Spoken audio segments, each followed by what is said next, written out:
I look pretty amazing. Not bragging. I just look amazing. So, guys, we're going to be diving deep into the realities of not. Hey, I'm freaking talking here. Hey, we're going to be diving deep into the realities of dealing with edge weapons tonight. All right. So there is a lot of bullshit out there, quite frankly speaking, about knife defense, about, hey, can I do this and cha cha cha, do that? Well, the reality of knife fighting is, well, knife defense, defend yourself against an edge weapon is a lot different than a lot of coaches would have you believe. Okay. So these damn cars are like racing around the streets and it's driving me crazy. I'll close the door here. So what we're gonna do is I'm gonna man, if I owned a fancy car like that, I would get the exhaust fixed. We're gonna go and do some apocalypse, bro. Thank you, man. Strength and honor. We're gonna do some music as always. I'm not gonna play it for long. 5 mics, okay, 5 minutes. Time right now is 12:08 on the East Coast and 9:08 on the West Coast. So by, I don't know, 8, 9, 10, 11, 12. By 12:12, we're going to be going live. All right. So I'm going to give people just a minute, okay, to trickle in. And then we're going to get going because we got a lot to talk about, guys. And I know Apocalypse has dealt with edge weapons. I've got a little bit of experience dealing with edge weapons in real life, but most of the experience I have comes from training seminars and training and whatnot, and figuring out what works, quite frankly, a lot of what doesn't. So we're going to go live, but I am going to just real quick play you this song. We'll be back in about 5 minutes, guys. So stand by. Get some popcorn. Grab a beer. If you don't drink beer, grab a soda. If you don't drink soda, squeeze a little lemon into your water and stand by because we're going to have a good time.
Jen always tells me when I smile really hard, I look more Asian than her. I don't know if that's true or not, but hey, that's what she says.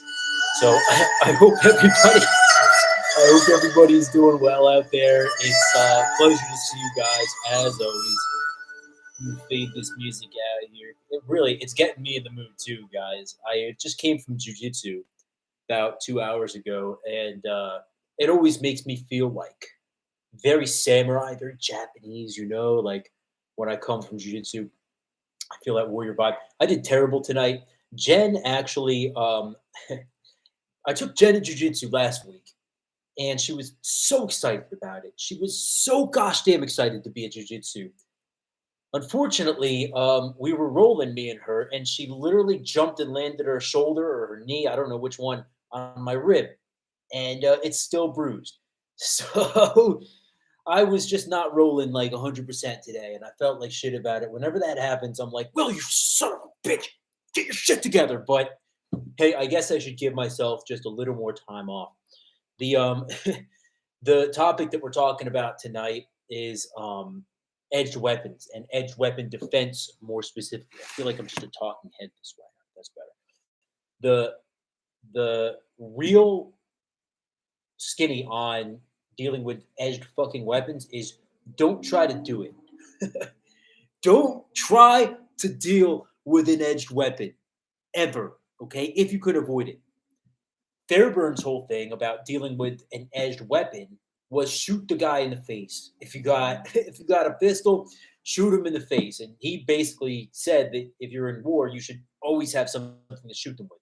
If you don't have something to shoot them with, you should have something to stab them with or throw at them. And if you don't have that, have something to club them with. Use a weapon, basically. You should never be unarmed. However, he did have techniques that he utilized or that he taught if you were, for some fucked up reason, caught unarmed. Now, a big thing that Fairburn would have realized, and I'm not going off of what he said directly on this, but he trained a lot of spies, a lot of people working behind enemy lines in plain clothes. And those people couldn't exactly have a weapon on them at all times, right? You don't want to. In fact, if you go back and look at old World War II OSS training films, they specifically give examples of people, of agents, keeping a sidearm on them and getting discovered and blown and then tortured by the Gestapo for exactly that reason, just for having a weapon on them. It made them very suspicious. So Fairburn would have been aware that, yeah, there are times where you don't have a weapon, okay? He would have encouraged a lapel knife or something concealable like that. But, again, if that gets discovered, you're marked as an enemy agent. So you had to be very diligent about that. So he include knife defense, empty hands versus a knife. Now, is that saying that we ever want to go ahead and like count on that training? No, absolutely not. That training was, again, a last ditch effort for anyone ever caught in a bad situation. And again, there's a lot of guys out there who, fair burn this, fair burn that, pure water, fair, whatever. But you got to remember something, guys. This stuff was a crash course designed for agents and commandos going behind enemy lines. It wasn't like a whole martial art that he put together. Yes, it was the birth of modern hand-to-hand combat. And yeah, it still is used. Okay, it still is used in portions to a degree in training, not so much in army combatives or map or anything like that. The big army and the Marines kind of moved on from that, but you will still find it here and there, specifically the chin jab and things like that. But this isn't a lesson on gutter fighting. This is talking about knife defense, guys, because as you probably know, I just released one of the flagship products here at Gutter Fighting Secrets that I'm probably the most proud of this product that I ever have been of anything that I've put out. Any of the paid programs that I've put out are amazing, frankly speaking, and they're all um, worth probably triple the money that I charge for them. However, the knife defense video is the one I'm most proud of, and it has the most detail, and it's just the best, because it's taken everything that I've learned from 18 years of studying martial arts and specifically combatives training, and it's put it in to one knife defense program. All right. Yeah, Jen, you get really excited. Bless your heart, Jen. I'm glad you're excited about combatives. It makes me very happy. I'm able to deal with the injuries, so don't worry about it. I'll just uh I'll just tell the guys that I have to do light rolls, even though I fucking hate rolling light. Yeah, Bruce Burns. Sorry. I'm at my secondary gym tonight. Okay, so I go to a gym on the East Coast. That's my main gym, and I go to another gym on the West Coast, and this is like my second gym that I train at. And they have a chiropractor there, right? He's for their fight team, and I called him over today, and I said, "Hey, just look at this rip." So he looked at it, and he was like, "No, I don't think anything's dislocated or whatever." He said it's probably just a contusion because it's not crazy. He actually used the tuning fork on it. He said, "Look, if that thing was fucked up really bad, you would feel it. So I'll be fine." Um, yeah, no, Jen, you're good. And everyone else thinks it's funny. Great. So dealing with edge weapons, guys, is one of those things. Now, I alluded to this earlier. I have a little bit of experience dealing with sharp shit on the street. So I've had a bottle broken over my head. All right. And I got a little cut up from it, but nothing ever really, nothing became of it. Like no one tried to shank me or like cut me with it. It just got broken over my head, and that was that. Right. That was pretty much the only time I've ever had to deal with an edge weapon on the receiving end on the street. Okay. However, I've done a lot of knife sparring, specifically like in Wolf's Combatives, um, battle schools. Right. He's big on that. We harp on that over there. They harp on that. And as well as Krav Maga. When I was in Israel training with the IDF guys, they were big on it as well, and they have their way of doing things over there. Wolf's got his way of doing things. Other schools have their ways of doing things, and then obviously Fairburn had his way of doing things, right? And then DAS, Deadly Art of Survival, which is the first real-based art that I learned, had its own kind of way of dealing with things. And those guys that came out of the Lower East Side of New York, Manhattan, and it was real street guys, kind of like 52 blocks, but a little bit different. And I've learned a little bit about dealing with edged weapons. So I want to clear something up, guys, because I had a comment the other day on our one of our most recent videos about the knife defense, and it was some guy advertising for another school in Australia or something. So I deleted it because I don't want someone advertising for their school on my thing. Come on the podcast if you want to advertise. I'll give you an hour of my time, and we can talk about your school. But then the guy got very upset, and he said, basically alluded to the fact that, hey, listen, your stuff is bullshit because edge weapons come out in a flash and they're surprising you, right? Well, he's not wrong. In fact, that's the whole premise of this of this system is that edge weapons, A, are usually felt and not seen, and B, they come out in a flash. They're usually concealed until the last minute. So we have a way of training people that takes that 100% into consideration. Our methodology of training you to survive a knife attack is exactly that. Knife appears in a flash. You have less than zero point 0.1 of a second to freaking act. And you need your motor skills, your gross motor skills, and your muscle memory all in tune with each other. And that's exactly what we teach. Okay. We don't teach this stuff about like the knife comes at you like this because it rarely does. We don't teach you that about the knife comes at you like this because it rarely does. We touch on that. We do mention it and we do give you a few techniques for that stuff as well because it's good to train because you never know. I mean, there are and there have been plenty of encounters that are written about and documented where people do lunge at you with a knife. People do come at you like this. But generally speaking, in the street, even in combat, it's more of this, right? And it's more of just a flash, a blur of knife attack stuff. And you have to have a way of dealing with that, which is what our system is all about. That's 90% of what we teach is when the knife's coming at you like that, what the fuck do you do about it? Okay. And if you want to know the system, guys, it's like $30. Buy the program. Okay. But this is exactly what you need for the street. And how do I know this? Because I have spent, again, 18 years almost studying this shit, looking at CCTV footage, talking with men who have been in combat and faced knives. I can't tell you the amount of times I've sat down with infantry guys from Iraq who have fucking gotten stabbed or stabbed at or stabbed the fuck out of Taliban's. Okay. I've sat down with guys who have been cops on the street dealing with edge weapons. All right. Yeah, no, I don't have all the experience in the world getting stabbed at. Thank God. Okay. But I do have a brain, and my brain is used for analyzing and putting together exactly what needs to be done against this stuff. Not to mention the other training that I have. Wolves Combatives is a prime example of top notch tier one training that I've went through that taught me exactly how to start thinking about dealing with edge weapon defense. So this is what the program is all about. Okay. The knife comes out in a flash. What the fuck do? You need split second decision making skills and then muscle memory to rely upon in order to deal with that weapon. Overhand, 10 to 20%, under and side hand, 80 to 90%. DJ, that's absolutely correct, man.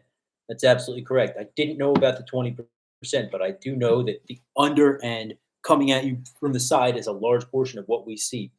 And let's just take a look for a second at like the prison shank attacks, right? Because everyone's got this notion that that's what it's like, and for the most part, it is what it's like. And for the most part, if you're in prison, that's what you're going to have to really worry about this shit. But let's take a look at it like this. A lot of the times, what we see with that shit is sneaky. It's assassination. Okay. It's not like produce the knife, fight off the knife. It's assassination. And there's no defense against an all out assassination except situational awareness and don't be there. And unfortunately, in prison, you don't have the option really not to be there. But and even situational awareness when 3, 4, 5, 6 dudes are coming at you at once, that's what it is. But you still need options to fight against it, specifically in the street, specifically for combat, specifically if you are in law enforcement or security. And that's exactly what we're talking about tonight. Everyone in the Midwest carries a knife pretty much regardless. Everyone on the East Coast carries a knife pretty much regardless too, man. On the East Coast, guys carry knives because you can't carry a gun legally. So you'll find most dudes who are like us carry some kind of knife, if not 2 or 3, right? Usually guys will carry just a folding knife. And that's why, again, we talk a lot about watching the hands, right? DJ's very familiar with this from his experience in close protection and executive protection. You're always watching the hands, okay? You're not so much looking them in the eye. Well, that's part of it, but you're watching the hands. And we harp on that, okay? And we teach you in our system, starting from day one, exactly where to look so that you can see what their hands and their feet and their face is all doing in unison. And that's very, very important. I really want to harp on the fact that you don't ever, ever want to try to go hands on knife. What you want to do instead, grab a fucking thing and throw it at them to try to, distract them. Put shit in between you and them, right? If there's some kind of furniture, fucking throw it at them. Try to trip them. Put a chair in their face, right? Anything that you can do. Whip your belt at them. I don't care. Anything you can do. Even take off your shirt and maybe just try to throw it in their face and then, and then go from there, right? That's if you see the knife coming. Okay. And generally speaking, like we said, you probably won't. So that's why you need these split second decision making skills that we offer on counter knife skills, on commando counter knife secrets that are going to enable you train the way that we outline. Go through the training, guys. Take the course. Understand what you need to be doing, how you need to be training. All right. And I'll give you a hint. It's not Krav Maga. It's not this get an overhook on it and punch him in the face. Okay. Because whilst Krav Maga can be effective, it certainly can be from the right teacher, it can be very effective. But I've just seen too many people get led too astray from too many different Americanized Krav Maga studios. I went through a Krav Maga instructor certification course for 2 whole weeks. Okay. I was in there every single day drilling, learning about American Krav, the history of Emmy Lichten, all of that shit. And what did I walk away with? I walked away with a piece of paper that said, you are now a level 1 Krav instructor, and an understanding that Krav Maga in America fucking sucks dick. And that I will never recommend it to anybody, period. Now, if you want to go over to Israel and train with those guys, it's a different story, okay? Because a lot of them have seen close combat, and if they haven't seen close combat, they have dealt with it, within an arm's reach, so to speak. They know somebody who has whatever, right? Israelis are a different breed. We all know this. That's why I always recommend, guys, if you've got money to burn and you want to go and train Krav, go to Israel, all right? Or if you're Jewish, you can take an Aliyah and then go there and hang out, right? So I cannot recommend American Krav. Now, again, when I was training with Jonathan over in San Diego at Caliber 3, they, for a little while, had a counter-terror training academy over in San Diego. I don't think it survived COVID. Different story. He was showing me a lot of different knife stuff with Krav. Made sense, okay? But the way that they teach it over here, no go, okay? Lo tov, no good. So don't do it. And I just can't recommend it. There is a guy on YouTube. And if you give me a second here, I'll try to find his name. I invited him on the podcast. He didn't take the offer, unfortunately. But I really like his stuff. I think he's a settler in the West Bank, which makes sense. Krav Maga. And he seems to be kind of blowing up on YouTube. I don't know if I'll be able to find him or not. Gun fighting?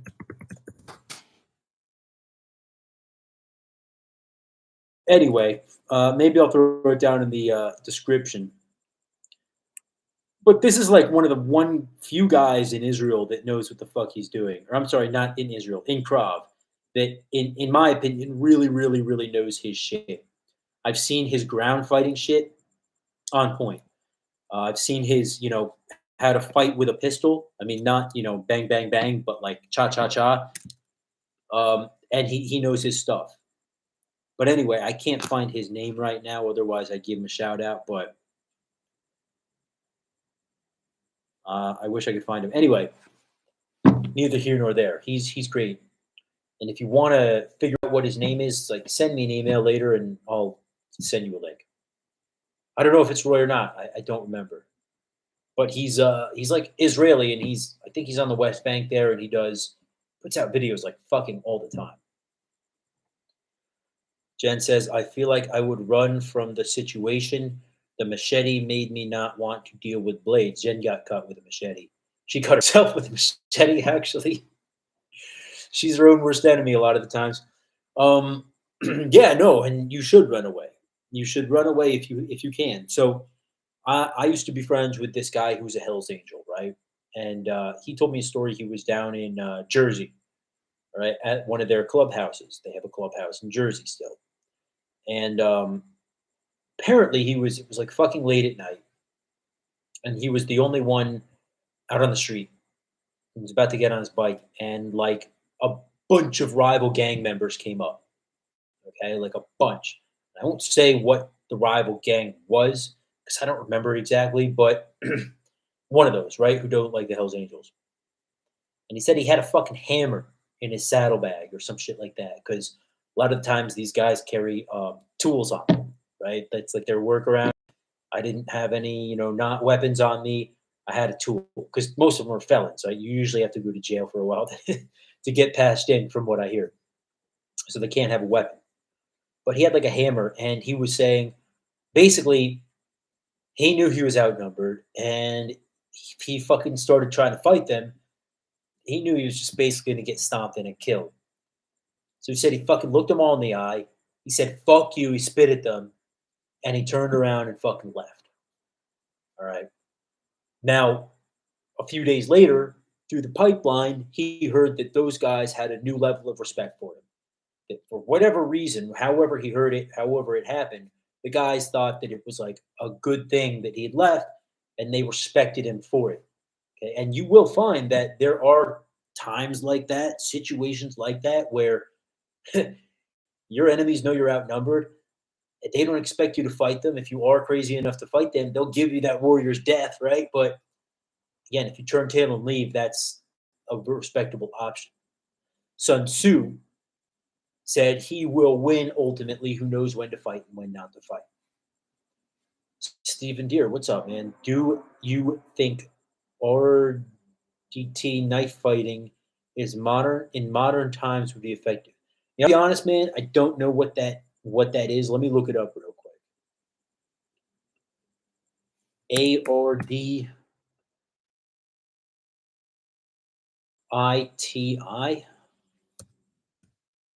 knife fighting techniques. Arditi approached the enemy trenches while they were being shelled. Oh, the Italians. Yeah, yeah, yeah, yeah.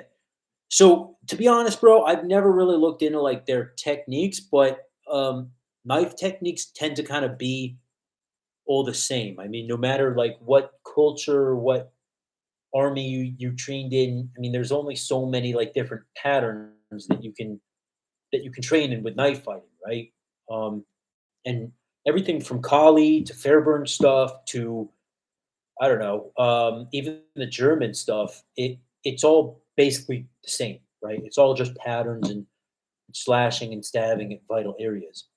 So yeah, it's absolutely effective, man. I mean, especially like right when you get someone by surprise, like those guys, the Arditi, the crazy Italians who would just basically take a knife and rush trenches. When you've got the psychological advantage on somebody like that, yeah, it's effective. And if you're crazy enough to fucking not care if you live or die, then you've got the advantage as it is. So, really, the advantage with them was more psychological than anything. But I know that they did train very, very hard, which also gave them the advantage. Because if you think about this during World War I and World War II as well, your average line soldier, okay, was not very well trained in hand-to-hand combat. They just didn't have time to do it, right? In the U.S. Army, you maybe had some judo and some bayonet training, and they trained them pretty well back then with bayonets, actually. But you didn't have the skill sets given to you, and you didn't have time to train it. I remember talking about the Russians talking about the Germans. Okay, the Russians fighting the Germans in hand-to-hand combat during World War II. I read that the Russians felt that the Germans would give up easily when confronted with hand-to-hand combat. They were easy to beat in hand-to-hand combat, and that's just your DJ. What did they call the average line soldier, bro? The WAF and SS were a little more hardcore, and I think they were a little bit more trained, well trained. However, your typical whatever they called it, German line soldier was just not trained, and they were young kids. They were like what 18 years old, 19, some of them, and some of them a lot younger. Specifically towards the end of the war, you had 15, 16-year olds going into combat. So I mean, you imagine like one of us going and finding a 16-year-old kid, we beat the snot out of them. Generally speaking, I mean, unless they're a D1 wrestler or something like that, right? So and then you put on top of that the fact that a lot of these guys were malnourished, sleep deprived. Okay, it wouldn't be that difficult to beat one of them. Assuming that you had the Wehrmacht. Thank you, bro. Um, and now they're called the Bundeswehr.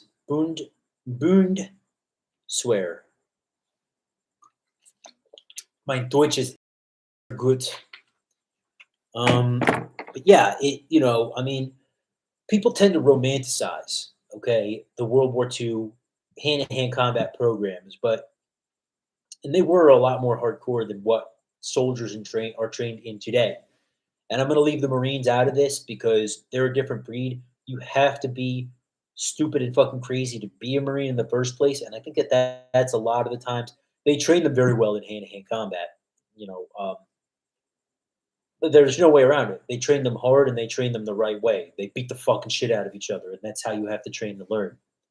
Even though I think linear something override system was better than McMap, I like the way it was taught a lot better. Marines are a different breed. But let's just focus on like Army, and then I guess did the Air Force get shit like from their regular like boot camp? I don't know if they do, but Army doesn't train the way that they should. Okay, they teach them a lot of Gracie Jiu Jitsu, and I think now that they're DJ could answer this. I think now they've moved on to more than just Gracie Jiu Jitsu. But I'm not trash talking the Army. They've never had a solid hand-to-hand combat training system, but back then it was better. Okay, because they were training harder and they were doing just a little bit more. DJ saying that secure mindset, working on a security manager at a high end martini club establishment with a dress code. Dude with a where tried coming in, was denied. He pulled a .32 caliber pistol, popped a shot in the air. DJ pulled his knife and fought him off. That's fucking crazy, bro. Fucking pulling a knife on the guy. I was a bit of a clubber in my younger years, and I remember I would always talk to the security guys in there about martial arts. Other guys. Well, I was talking to the chicks as well, but sometimes I would kind of just honestly push them aside and fucking talk more with the security bros. And I remember this one guy. I was in LA. I was living in LA at the time. He looked like Steven Seagal. Like he fucking just looked exactly like Steven Seagal. So I would always go up to him and I'd be like, God, fucking Steven Seagal, what's up, bro? And he'd be like, Will, what's good, man? And so we got to talking, and he was like, all of us carry a little folding knife. And I was like, wait a minute. When the fuck you gonna use a folding knife? Because you never know, dude. Like if somebody does pull out a gun, or if somebody does, if something does get too far, all of us, doormen or whatever you want to call it, we all carry a folding knife. So it is done. Um, Cops too, they definitely carry. I've known a bunch of cops. A lot of them inside their mag pouch will carry a little push dagger. Some guys like the boot knives, but edged weapons are a thing, and they're definitely more of an issue than pistols. But when I say they're more of an issue than pistols, what do I mean by that? Well, a pistol is very dangerous; it can kill you very fast. But a lot of people have said that they'd rather get shot with a 9mm or something like that than stabbed. Why is that? Hopefully, if the round doesn't penetrate through a vital area, goes through and through or whatever, you'll heal up way more better than getting fucking shanked. And then that shit's cutting ligaments and fucking severing blood vessels and just causing a lot of damage, not to mention the potential of internal bleeding. It's problems, problems, problems, right? So yeah, a pistol or a rifle can reach out further distance. They're more dangerous from far away, but a knife, very close distance, my personal opinion, a little bit more dangerous and a lot more psychologically demoralizing. Mr. Keys, in your knife defense, is your defense available on DVD? Yeah, dude. Send me an email at gutterfighting secrets at gmail.com. We do offer it. I don't offer them on the website. You're the second gentleman today that has asked about that. Um, it's a pain in the ass for me to like go to the post office and send them and rip it on my computer. I will do it, but I just don't offer them on the website because honestly, more people want the direct download. But I'm the same way. I always like having a physical copy of something. So again, send the email and I can make that happen for you. The problem with a knife is it doesn't run out of ammo. Exactly, bro. That's a big problem with a knife. Or, so to speak, a saving grace of it, or should I say, shaving grace of it. Because, again, that's why most of us who do carry, if we're carrying, will also carry a knife.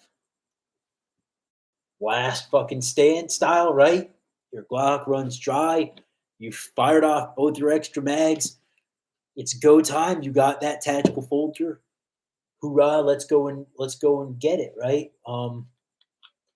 But it sends chills through my fucking body when I see an edged weapon produced.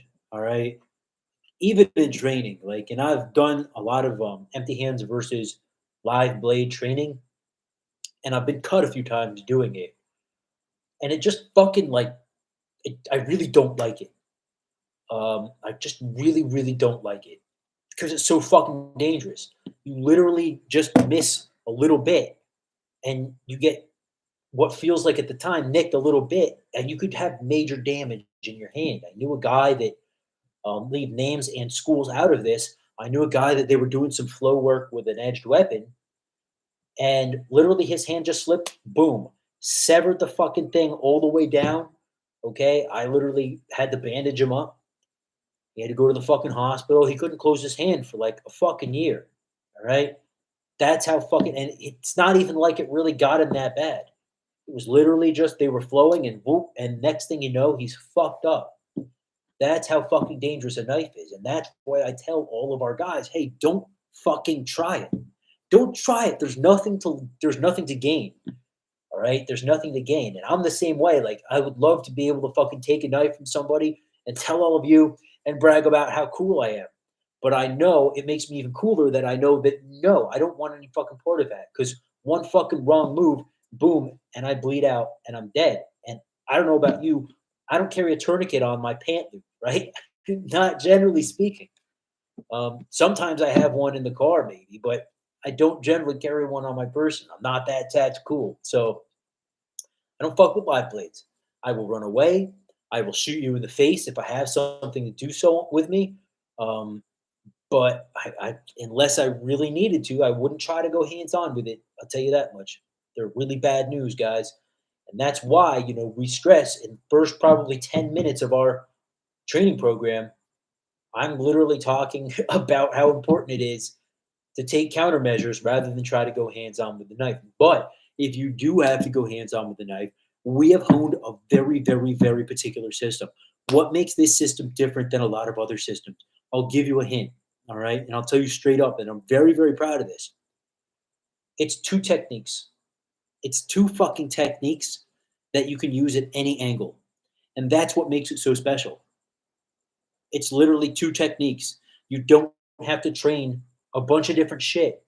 And that's one thing that I see with martial artists is that they have a V style with the grip like this, and they have a stop up here with an overhook, and they have, they have what else have I seen? An overhand, and they have an underhand, and they have a side one where they no, all right, and that will fuck you up in a real altercation. Believe me. Look, I've been in a. I'm not going to exaggerate here. I've been in a few street fights, okay, in my time, and I can tell you this that if you're overthinking things, you're just going to get fucked up. It's happened to me. I mean, if you overthink, if you try to use some flashy technique that you've seen in fucking Jack Chan movie, you're gonna get fucked up. You're gonna get hurt. So don't try it. Have two techniques that you utilize that you know are good from any angle. That's what we do. All right. We have a methodology of training you to make you exactly aware of, hey, fuck, my brain recognizes this stimulus. Now my action is going to neutralize this stimulus. That happens in a split second, the way that we train you. Okay. And then after your brain has recognized that stimulus and dealt with it just to stop it, there is literally one technique that will work from any angle that you utilize to take that knife away. It's the simplest fucking thing, but it's so gosh damn effective. And I challenge any of you guys out there, all right? Get the training knives. Let's have you go at it, all right? In fact, I would hire some actors right now and put the damn thing on YouTube if I wasn't trying to sell DVDs. But I'm very confident. Now, does that mean that this is going to work for you all the time? No. I'd be a fucking bad salesman if I said that. I'd be a liar. Of course it's not going to work all the time. If this works 30%, 40% of the time in the street, it's a pretty good technique, you know? I'd give it more than that, but that's just the way of it, guys. I'm not trying to bullshit you, and I will never be the type of guy to come on here and say, "Oh, my knife techniques," because I'd be fucking like putting your life in danger. I'm trying to fucking save lives here and not like hurt anybody. This shit is the real McCoy. It's the real deal. Again, I've been training with reality-based self-defense for 18 years. My pedigree is publicly available. The trainers who have trained me, the teachers who have taught me, that's publicly available information. All right. This is no secret. I've given their names and their schools a number of times before. I have a very fucking proud lineage of training with the best of the best. All right. And I will never lie to my fucking students. I just won't. It's fucking wrong. And when I tell you that these techniques are so fucking simple, but so fucking effective, guys, I've lived a I've lived a crazy life, okay? And I've known a lot of shady fucking characters. And I've known a lot of fucking people who have been in bad situations. And these techniques are what they have utilized and used, okay? Both to defend themselves and frankly speaking to fucking hurt people too. We know these techniques work. Um, we are gonna roll around a bit when I visit the US. Bro, we're gonna roll. If you want to roll, bro, let's roll. Let's fucking roll, bro. Let's shoot. All right, let's shoot some paper targets. Let's stab some shit. Let's fucking roll. Let's box. Like, let's do it all, man. When you come here, we're gonna fucking train. Um, my first strikes, I'm trying to sever the nerves in their hand. Yeah, so they drop the most threatening thing to me. Plus, it keeps you safer because your vitals are further away from the enemy. Yeah, well said, man. Defang the snake, right? Typical, Kali Skirma type of deal. And it's very good. And even if they don't have a weapon, and for whatever reason you have a knife against someone with empty hands, which hey, whatever, cut their fucking hands. Sure, absolutely. Secure mindset. There's a different sizes of the what is similar to the variant. Oh, now we're talking blades. Never been a blade guy myself. Like I don't want to say blade nerd, but I've never been like super into knives. I just know that if I carry one and I produce it, something bad's gonna fucking something bad's gonna happen. I nerd out on the techniques. It's all about repetitive pressure training. I like the Spartan knives. Yeah, no, and it's absolutely all about repetitive pressure training. 100%, man. That's what makes jiu-jitsu so effective. That's what makes any of the combat sports so effective. You give me a fucking guy who's been doing Muay Thai for 6 years and a guy who's been doing reality-based martial arts for 10. I'll put my money on the guy who's been in a few Muay Thai fights. And that's just real talk. All right, that's real fucking talk. I'm not going to try to bullshit you guys. Reality-based martial arts, self-defense stuff is great. It's really good to know. But when you're dealing with a pro fighter who's been in a lot of fights, or even just a fucking street guy, things turn out differently than you might hope. Unfortunately, got to go to Israel, learn their good craft. Yeah, yeah, 100%, bro. And that's what we were saying earlier, Mr. Mr. Keys, is that when I was over in Israel, we did a lot of knife stuff with the IDF guys. They weren't all regular army, but they were IDF, and they're different over there, man. The way they train, like Apocalypse was saying, it's very repetitive and it's very pressure tested. They'll have you run and run and run and run and run, and then go into a fucking sweltering hot room and fight for 3, 5 minutes, something like that. And that's the way they pressure test their shit. They'll have you fucking do a bunch of fucking push-ups, bunch of jumping jacks, run, and then do your shooting drills, right? And they're insane the way they train, like compared to a lot of schools over here, but it's very effective. And in my personal opinion, I've studied the way of the gun, the way of the knife from very many places around the world. And the Israelis in Israel probably are the best that I've run into. I've never trained with like SEAL Team 6 or anything. Wallahi, I could be so lucky, but um, from everything that I have, from all the different individuals that I have trained with, the Israelis are the best. And they have a very scientific methodology to it. It just trains you to be a fucking killing machine. And a fucking ice cube tray, man. They're cold motherfuckers over there, but they're good. But yeah, guys. Robin says in the Netherlands, you would be surprised how much freaking blades everyone carries. Yeah, dude. People in Europe carry blades a lot, man, because you can't carry a gun. Nobody has a gun in Europe. Almost nobody, except like the hardcore criminals, right? So um, you have to carry a knife. And actually, in the UK, I spent about a month over there, going between London and Leeds and North Yorkshire, doing my surveillance and intelligence training. And I got into kind of arguments out there with some of the Brits because they were saying, "Oh, you guys, you Yanks with your weaponry," and I'd be like, "Bro, you guys have more stabbings over here than we have shootings over where we are," and it's true. They're crazy with their knives, and if it's not a knife, it's a glass, and if it's not glass, it's fucking something else sharp that will cut you. But yeah, no, they're crazy over there in England with the knives, and all over Europe, people carry knives instead of guns. But yeah, guys, I mean, that's kind of long and short of it. I mean, I don't feel like we can, beat this thing like a dead horse, right? You guys know where that expression "beat the dead horse" comes from? I bet DJ will know, okay? Because you know a bunch of weird random facts. But let me know if you don't, because I'll tell you. So it's really important that we train ourselves the right way to deal with edge weapons. Because if you don't, and if you just have, frankly, some other training and you think that that's good enough,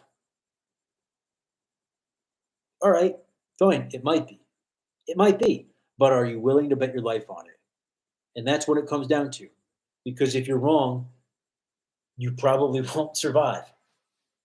And if you do, you're going to be fucked up. The worst place to deal with knives is a psych ward. Robin, you still have nightmares about it because you're a security officer. And so, I'm guessing that you've had your run-ins in the psych wards. I have a friend that worked in hospitals as a security guard. Unfortunately, he was relieved of his duties there because he had to go in one night and there was a patient accosting one of the nurses in a pretty physical way. Actually, the guy had a knife or some kind of edged weapon. So my friend grabbed the TV and smashed it over the guy's head, and that's how he was able to deal with the edged weapon threat. But that's exactly what we're talking about here, guys. And that's good thinking on his part. If you can grab a TV and smash them in the fucking head, do it. All right. If you can run over them with a car instead of having to, deal with them with hands on knife, do it. I'm not saying to run over anybody. I'm just saying if you can use something as a weapon when your life is being directly threatened, do it. And anything and everything is a weapon. We harp on that. But if you do have to go hands on knife, our system is very effective. And it's not 100% going to work for you every time. And are there other systems? Okay, this is one thing that like guys are going to come at me. Are there other systems that are more effective or as effective? Yeah, of course. Of course. Just like jujitsu. Are there other systems out there of grappling that are as effective or maybe even slightly more effective? Yeah, absolutely. Greco-Roman wrestling. Yeah. Judo. Yeah, like 100%. Freaking what's the Russian one that I'm always thinking about? Uh Sambo. Like yeah, of course. Everything is fucking everything is not everything is a black and white is what I'm trying to say. So like are there other systems that I would recommend for defending yourself against a knife? Fuck yeah, there are. If I see one that I say that's great, I'll recommend it. I'm not afraid of competition. There's so much competition in the martial arts world, and I welcome it because I want people. The most important thing to me is that you guys find good training. And if you don't train with us, okay, but don't go to some bullshit, fucking bullshit artist. Like, go to an actual legitimate system. The one thing that makes us unique is that we offer this stuff in a direct download package for you. You can look and watch and follow along, get yourself a training partner, and boom. All right, you've got it. But if you want to go to seminars and stuff, email me. I'll freaking recommend people that I know that frankly have more experience than I do. And I'm not like ever going to try to like talk myself up like that. We offer a very solid product. We offer an amazing, amazing price for a very, very solid product. This knife defense system is what makes it very special is like I said, it's so fucking simple. All right. And the training process is really, really solid. But with that being said, training everything. All right. Training Jack Blow's fucking system, training our system, training Krav Maga. That's what I would recommend. And maybe that's not, look, frankly, maybe that's not good salesmanship. I don't know. I don't really care. Okay. Because this is about training warriors. This is about training young warriors and warriors like myself to potentially have to go and wade into hand-to-hand combat. That's not a fucking joke. All right. That's your life on the line and probably the life of somebody you're protecting. So I'm not going to sit here and say it's my system or the highway. No, go and train in a bunch of systems. Give ours a shot. I know that you will be a repeat customer. I know you will, but train in many, many systems, please. Okay. Because when it comes down to it, your life is more valuable than fucking $30 for a gosh damn training DVD, right? And once you're one of our students, or once you're one of our members, I'm going to think of you as students because like most of you guys are like such accomplished warriors. Once you are a member, all right, your family, send me a fucking email anytime. Any questions, any suggestions, anything you want to chit chat about, I'll make time for you guys. That's just the way we do it here. Um, the Shaka Zulu spear looks pretty effective, bro. That fucking thing is terrifying, man. I heard that when they stuck you with it, it would fucking like suction in and they'd have to turn it and get it out. Fucking terrifying shit, man. Look up Ringen. It's German. All right, cool. I'll check that out. I'll do it right now, in fact. Ringen.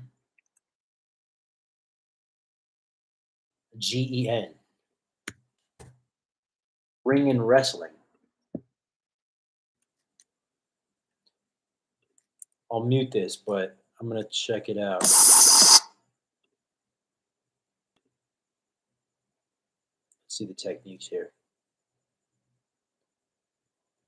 I mean, it looks like Greco-Roman wrestling.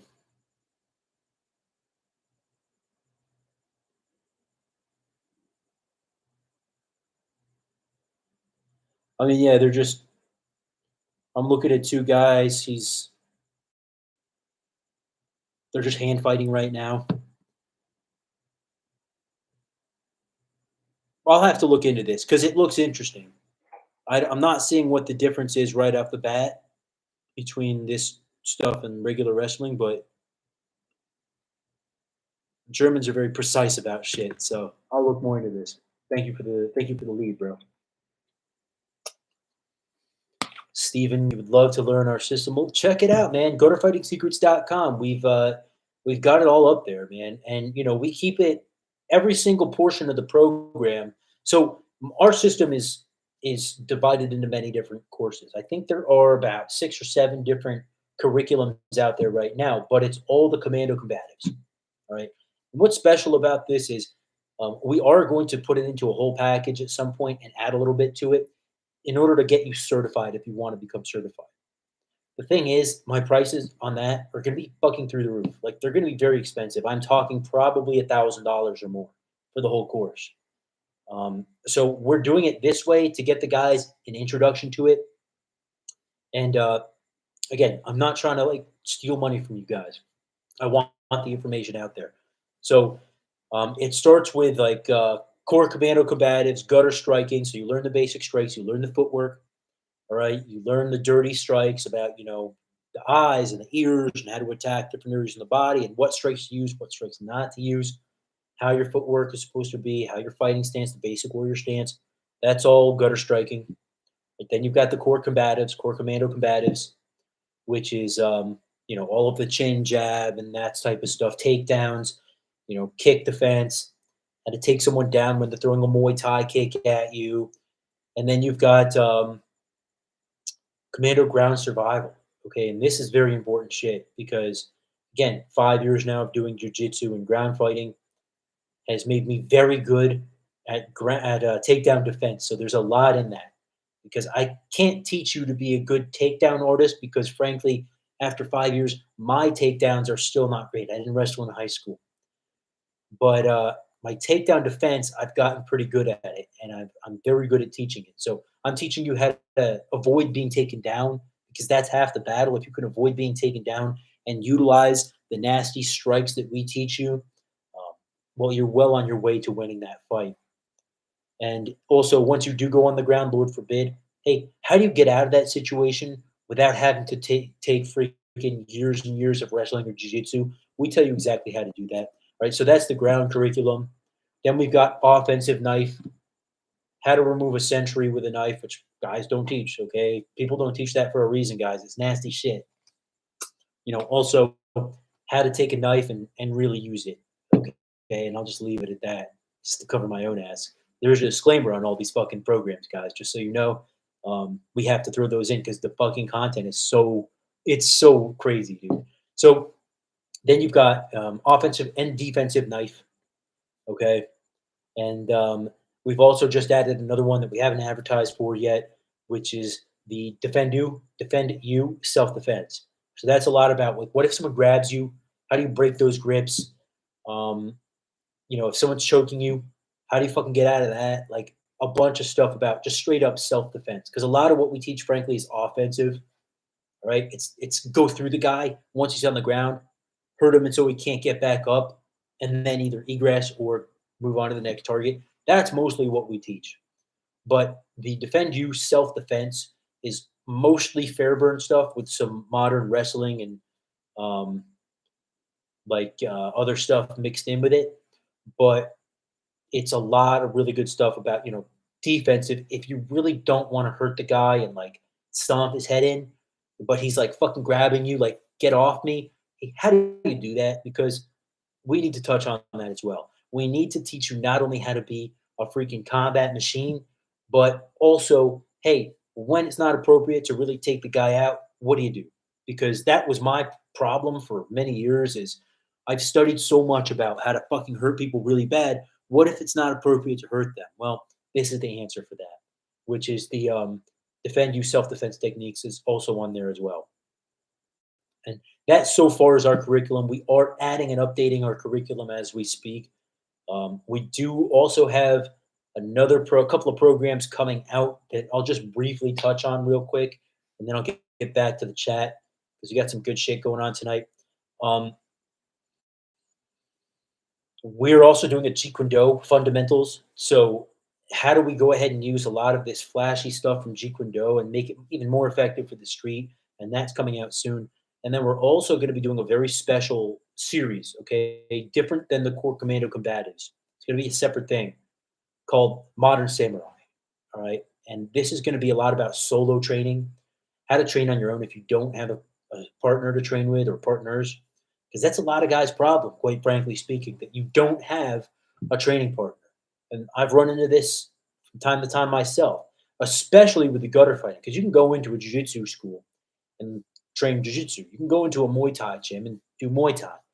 But a lot of the times, if you tell those guys, "Hey, let's go and roll around with a knife in the mix," they're, "Oh, maybe next time, bro." Like, guys just aren't. A lot of guys aren't keen on learning what we want to learn, right? Which is how to survive in violent confrontation. A lot of guys just want to do jiu-jitsu competitions or win a Muay Thai fight or go in MMA cage, right? Which is great, and it makes you a tough fighter, but you need more than that, which is what we teach. And so that's going to be coming out too. A lot of solo training stuff. And I'm going to be very proud to offer that. I haven't started working on it yet, but it's in the mix. Secure mindset. Take it easy, man. Take care of yourself. Stay safe on the streets, bro. Oh, by the way, that was a very good video. Secure mindset just put out a great YouTube video on his channel. So check it out. It was about search and rescue and some good tips about if worst came to worst. How can they identify your remains for your family? Which is actually shit that most people don't talk about, but you should be learning. I love straight and to the point systems. I'm going to look up your system right now after this. Yeah, cool, man. Check it out. I mean, go to fightingsecrets.com. It's right there on the website, all direct download. And we've also got the DVD. But I hope you enjoy it, man. I know you will. I'm very confident that you will. So, guys, that's pretty much it. Does anyone have anything to add? Yeah, DJ Viking Grappling called Glima. We got friends of the channel over in I think they're in Southern California. I don't know exactly where. I want to say San Diego, but I'm not. I don't think they are. But these guys are Vinland Knife Fighting Guild, and they do all of the old Viking martial arts with the weapons and with grappling, Glima. And actually, they sent me their book to review, and I still fucking haven't reviewed it. I keep meaning to do a video about that. I feel like an asshole. Guys will from time to time send me stuff. Hey, can you review this? Yeah, of course. And I have like 3 books right now to read that I'm supposed to review. So don't hate me for it. I get very busy. I have a real job besides this. This is just a side thing. And then on top of that, I have a life that I live as well. But I will be doing a review on their system, and it's good. Like, well, it's going to be a good review because I really like what those guys do. Viking shit is dope. Not to mention that's my heritage. Yeah, Vinland knife fighting is a good thing. So yeah, Apocalypse. I don't know, man. I know you've been stabbed, bro. Anything to add on this? I mean, judo is your focus right now, bro. If I wasn't so fucking fucked up from 18 years of training combatives, I would want to do judo myself. We do. So the gym I'm at right now does a lot of judo. It does a lot of throws and stuff like that, and a lot of takedowns. Which the other gym that I'm at is more of a hardcore brawler type gym. It's more about. It's less about takedowns. It's more about ground shit. But it's upping my game to learn those judo throws, especially with the sleeves, with the gi. It's cool shit, but it's just hard on the fucking body. It really is. In fact, I was talking with one of their guys today who just got done with double bilateral hernia surgery from judo. And he was like, it was all the fucking just picking up, fucking throwing and getting thrown around, and his back's all fucked up. And all the judo guys I've ever known got fucked up backs and bad knees and shit. But it's probably one of the most effective martial arts in the world. Judo makes every martial art more effective. Yeah, no, it's 100%, man. Like, I really would love to do. And what I think I'm going to end up doing is what we do in this gym a lot is like light randori type shit where you do a lot of fits and you do takedowns, but you're not like just fucking constantly slamming on the mats and it's getting slammed as well. Well, yeah, you got to lift with your legs, of course. You know, this guy was a judo champion. He said he literally all year long was competing. And that's probably what happened. So And not to mention the fact that when you are on, because I've been on that regimen too, right? Where you train every single fucking day and you're competing, you're competing, you're competing, you're training, you're training. You gotta be one of three types of persons, right? You've got to be A, really young still, right? You've got to be B, enhanced some way, right? Shooting shit in your ass or whatever, wherever you shoot it. Or you've got to be C, fucking genetically gifted, or I'll add a caveat, just crazy. Just crazy, right? Because it takes such a toll on your body. And that's how I'm fucked up now from it, guys. Like, I'm 36 and I've been doing this shit a long time. And my body fucking hates me. I choose throws that use legs the most to lift. Yeah, man. I mean, that's a good point, right, Wombat? You have to, and I'm assuming that you've been doing judo for a while. And mind you, I'm not a judo player. I just know a little bit about it. But we will all find our takedowns that we like, and then ones that we don't use, and then ones that like are like, okay, if I train that enough, maybe it can be useful to me. But my personal experience, and again, I'm coming at this from someone who was never a wrestler. I was never a ground fighter. I started ground fighting at like 30 years old. Okay, that's jujitsu. I was doing some like reality based stuff before that, which helped me, but didn't really, didn't really, you know, didn't really prepare me for jujitsu. 50 years. All right. Well, I'm going to defer to your expertise there, sir. But I really firmly believe that everyone's going to have takedowns that they for whatever reason it works with them, right? And you could probably attest to this. Like yourself and your students probably have takedowns that they work, right? And that for whatever weird reason, like this one works for this guy, but this one that works for this guy doesn't. He can't fucking seem to grasp it. No matter how many times he drills it and trains it, it's just like he doesn't use it. It just doesn't work. But this other weird one works for him. That's the way that I've seen, even wrestling takedowns and judo throws and shit work. I really like the judo, the very basic one. I don't know what you call it in Japanese, but it's the one where you grab the sleeve and you pull and you throw, right? And wazoo. I don't know. You probably know, but I like that one. But I like going to my knees if I can, because if I don't lift with my legs, like in the heat of the moment, I feel like it'll fuck up my back. But I have a fucked up back anyway. So, but yeah, man. I mean, judo is probably it's like which words you use and which you don't. Well put, man. Well put. Yeah, exactly. Um, what was I about to say? I don't remember. But it's funny the way that certain techniques work. Like I was drilling an omoplata today, right? And I was always taught like two or three different ways to do the omoplata in jiu-jitsu. And today we were doing one that like I'd never done it before. And I couldn't fucking figure it out. And like I felt bad because my drilling partner was like, just do it like this, man. And I couldn't do it. And I was like, just don't even worry about it. You drill it and I'll drill its choke.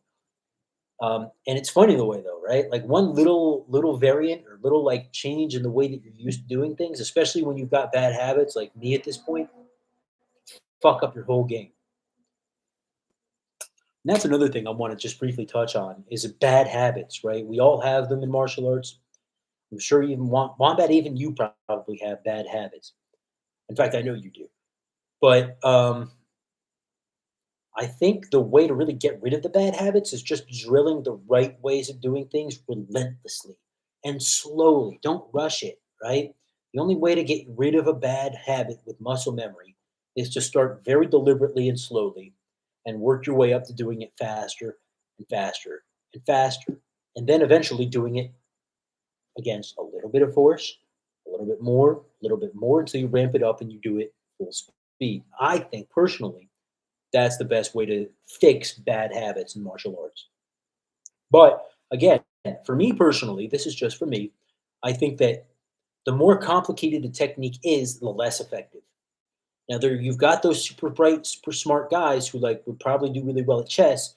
That like you'll show them a fucking complicated technique and they think about it for a minute and they got it right, and it like works for them. But for me, the more I have to like think about the steps, kind of the less effective it is, and the more brute. fucking just like, oh, you do this and this and like kill the guy, that's usually better for me personally. And so that's why with our system, most of it's that, right? Most of it's very deliberately simple, yet very deliberately effective. Yeah, different throws for different body types. I'm way shorter than you, so my approach is all different. Yeah, exactly. And usually the shorter guys have better takedowns because you're lower to the center of gravity anyway. Too much choreography is not useful. Muscle memory, if the pattern generators in your spine learning the pattern, it's like walking. You don't think about it at all. Yeah, simple. Yeah, exactly. Simple. Like Apocalypse said, simple is good. Muscle memory. Yeah. Well said, gentlemen. Well said.